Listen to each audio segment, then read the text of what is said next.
international norm. It's called the Chemical Weapons Treaty. Can't be trusted. It's about trust. It's about their ability to influence other nations in a positive way. Look, would you like to trade our economy for Russia's economy? Would you like to trade? And by the way, we talked about trade. I don't have any problem with doing business with Russia as long as they do it based on international norms. It's in our interest to see the Russian people do well economically. I don't have a problem with that. But if they do not act according to international norms, then guess what? That only won't happen with us. It will not happen with other nations. And he kind of talked about that, didn't he, today? About how the need to reach out to other countries to invest in Russia.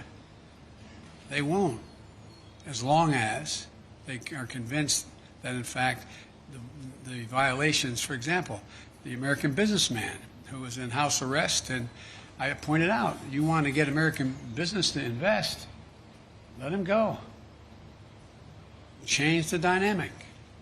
Because American businessmen, we're ready to show up. They don't want to hang around in Moscow. Look, guys,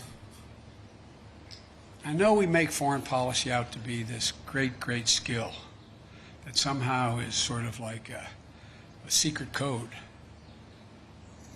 All foreign policies is a logical extension of personal relationships. It's the way human nature functions. And understand, when you run a country that does not abide by international norms, and yet you need those international norms to be somehow managed so that you can participate in the benefits that flow from them, it hurts you. That's not a satisfying answer. Biden said he'd invade Russia. It's not, By the way, that was a joke. That's not true. But my generic point is, it is more complicated than that. David Sanger. I thought I just saw David. There he is. Thank you, Mr. President. In the run-up to this discussion, there's been a lot of talk about the two countries spilling down into a Cold War. And I'm wondering if there was anything that you emerged from in the discussion that made you think that he... With your permission, I'm going to take my coat off. The sun is hot. Anything that would make you think that Mr. Putin has decided to move away from his fundamental role as a disruptor, particularly a disruptor of NATO and the United States. And if I could also just follow up on your description of how you gave him a list of critical infrastructure in the United States, did you lay out very clearly what it was that the penalty would be for interfering in that critical infrastructure? Did you leave that vague? Did he respond in any way to it? Let me answer your first. Well, I'll answer your second question first. I pointed out to him we have significant cyber capability, and he knows it. He doesn't know exactly what it is, but it's significant. And if, in fact, they violate these basic norms, we will respond. Cyber. He knows, in the cyber way. Number two, I think that the last thing he wants now is a Cold War. Without quoting him, which I don't think is appropriate, let me ask you a rhetorical question. You got a multi-thousand-mile border with China. China is moving ahead, hell-bent on election, as they say, seeking to be the most powerful economy in the world, the largest, and the most powerful military in the world. You're in a situation where your economy is struggling. You need to move it in a more aggressive way in terms of growing it. And I don't think he's looking for a Cold War with the United States. I don't think it's about as I said to him, I said, your generation and mine are about 10 years apart. This is not a kumbaya moment, as he used to say back in the 60s in the United States, like, let's hug and love each other. But it's clearly not in anybody's interest, your country's or mine, for us to be in a situation where we're in a new Cold War. And I truly believe he thinks that. He understands that. But that does not mean he's ready to, quote, figuratively speaking, lay down his arms and say, come on. He still, I believe, is concerned about being, quote, encircled. He still is concerned that we, in fact, are looking to take him down, etc. He still has those concerns. But I don't think they are the driving force as the kind of relationship he's looking for with the United States. Jennifer Jacobs.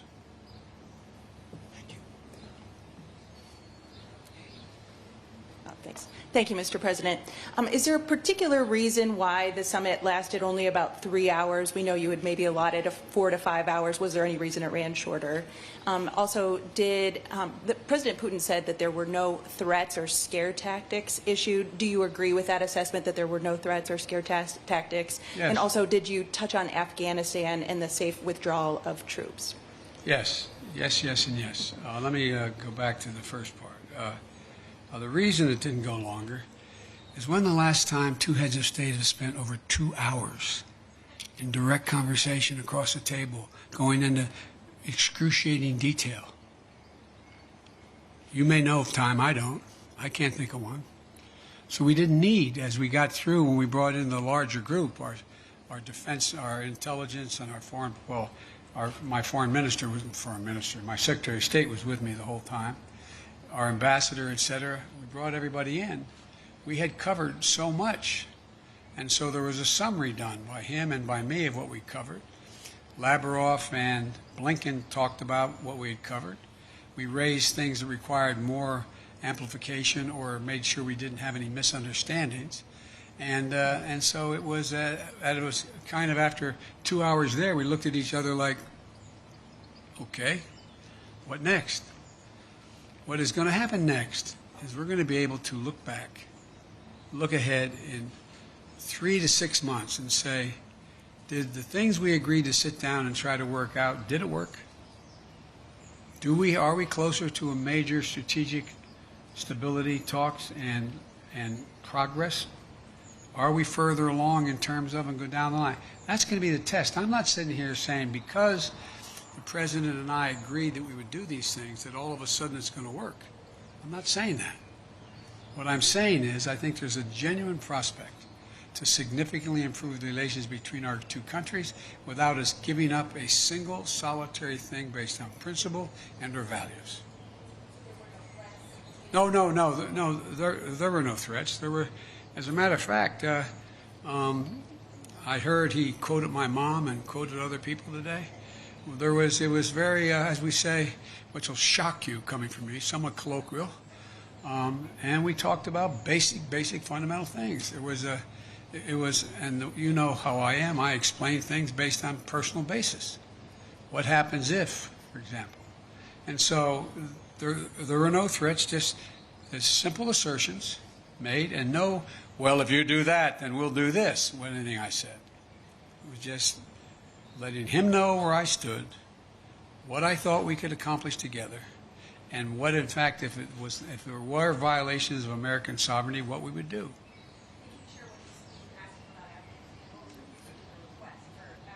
No, he asked us about Afghanistan. He said that he hopes that we're able to maintain some peace and security, and I said that has a lot to do with you. He indicated that he was prepared to, quote, help on Afghanistan. I won't go into detail now, and help on Iran, and help on, and in return we told him about what we wanted to do relative to bringing some stability and economic security or physical security to the people of Syria and Libya. So we had those discussions. Yamiche. Thanks so much, Mr. President. You say that you didn't issue any threats? Were there any ultimatums made when it comes to ransomware? And how will you measure success, especially when it comes to these working groups on Russian meddling and on cybersecurity? Well, it's going to be real easy. They either, for example, on cybersecurity, are we going to work out where they take action against the ransomware criminals on Russian territory? They didn't do it. I don't think they planned it in this case. And are they going to act? We'll find out. Will we commit? What can we commit to act in terms of anything affecting, violating international norms that negatively affects Russia? What are we going to agree to do? And so I think we have real opportunities to move. And I think that one of the things that I noticed when we had the larger meeting is that people who are very, very well informed started thinking, you know, this could be a real problem. What happens if that ransomware outfit were sitting in Florida or Maine and took action, as I said, on their single lifeline to their economy, oil? It'd be devastating. And they're like, you could see them kind of go, oh, we'd do that, but like, whoa. So it's in everybody's interest that these things be acted on. We'll see, though, what happens from these groups we put together. The third one, yes, go ahead. Mr. President, when President Putin was questioned today about human rights, he said the reason why he's cracking down on opposition leaders is because he doesn't want something like January 6th to happen in Russia. And he also said that he doesn't want to see groups formed like Black Lives Matter. What's your response to that, please? My response is kind of what I communicated, but I think that's a ridiculous comparison. It's one thing for literally criminals to break through cordon, go into the Capitol, kill a police officer, and be held unaccountable. And it is for people objecting and marching on the Capitol and saying, you are not allowing me to speak freely. You are not allowing me to do A, B, C, or D. And so they're very different criteria. Steve Holland, Reuters. President Putin said he was satisfied with the answer about your comment about him being a killer. Could you give us your side on this? What did you tell him? He's satisfied. Why would I bring it up again? And now that you've talked to him, do you believe you can trust him? Look, this is not about trust. This is about self-interest and verification of self-interest. That's what it's about. So I virtually almost anyone that I would work out an agreement with that affected the American people's interest, I don't say, well, I trust you, no problem. Let's see what happens. You know, as that old expression goes, the proof of the pudding's in the eating. We're going to know shortly. Igor, Radio Free Europe and Radio Liberty. Hello, Mr. President. Hello, Mr. President. You want to go in the shade? You can't. Can you see? Thank you. Yeah. All right. Yeah. I think you know attacks in civil society and the free press continue inside Russia. Yes. For example, Radio Free Europe. Yes. Radio Liberty, Voice of America, Current Time TV channel where I work, branded foreign agents, and several other independent media. So we are essentially being forced out in Russia 30 years after President Yeltsin invited us in. My question is, after your talks with President Putin, how interested do you think he is in improving the media climate in Russia? I wouldn't put it that way, in terms of improving the climate. I would, in fact, put it in terms of how much interest does he have in burnishing Russia's reputation that is viewed as not being contrary to democratic principles and free speech. That's a judgment I cannot make. I don't know. But it's not because I think he's interested in changing the nature of a closed society or closed government's actions relative to what he thinks is the right of government to do what it does. It's a very different approach.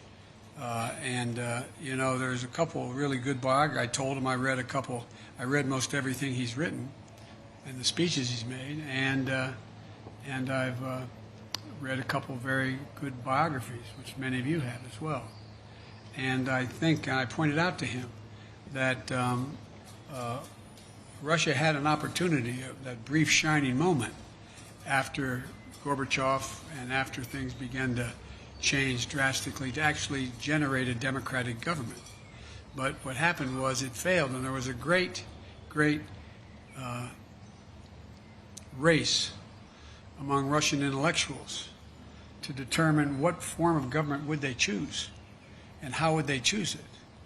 And based on what I believe Mr. Putin decided was that Russia has always been a major international power when it's been totally united as a Russian state. not based on ideology, whether it was going back to Tsar and commissars straight through to the revolution, the Russian Revolution, and to where they are today. And I think that it's clear to me, and I've said it, that I think he decided that the way for Russia to be able to sustain itself as a great, quote, great power is to, in fact, unite the Russian people on just the strength of the government. The government controls, not necessarily ideologically, but the government. And I think that's the choice that was made. I think I'm not going to second guess whether it could have been fundamentally different, but I do think it does not lend itself to Russia maintaining itself as one of the great powers in the world.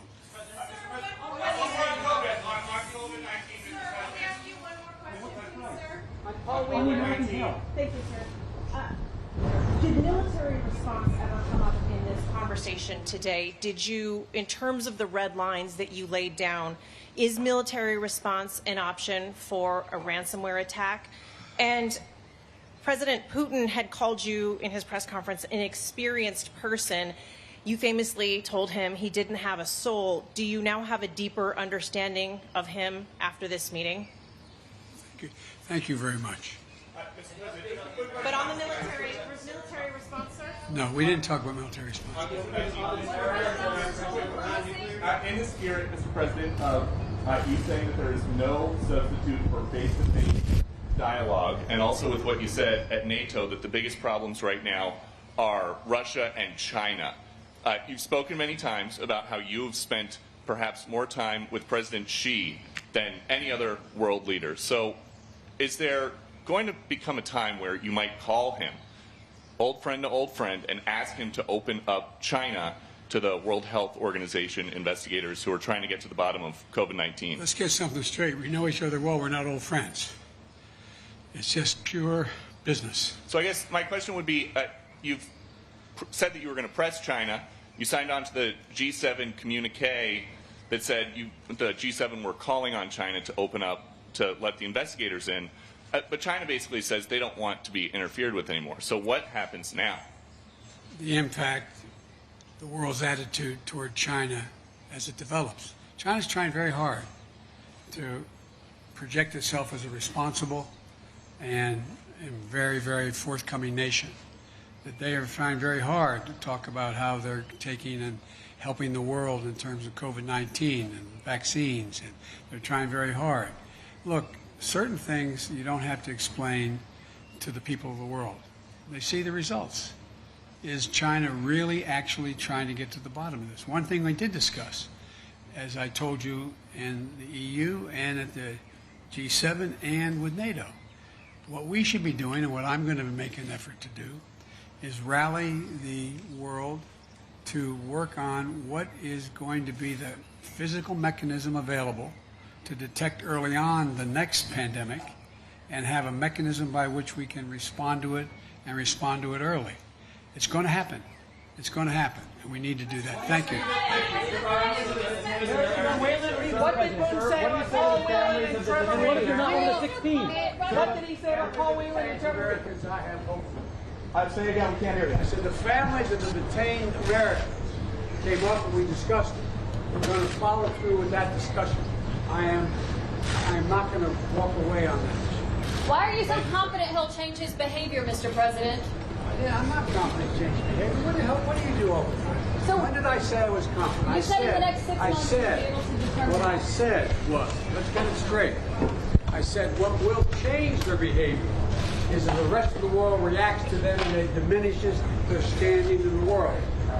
I'm not confident of anything. I'm just stating a fact. But given his past behavior has not changed, and in that press conference after sitting down with you for several hours, he denied any involvement in cyber attacks, he downplayed human rights abuses, he even refused to say Alexei Navalny's name. So how does that account to a constructive meeting as President Putin framed? You don't understand that, you're in your own business. Is the summit with China next? Cool, we need to load. Cool, we need to load quickly. Let's go. Quickly, cool. Y'all get home safe.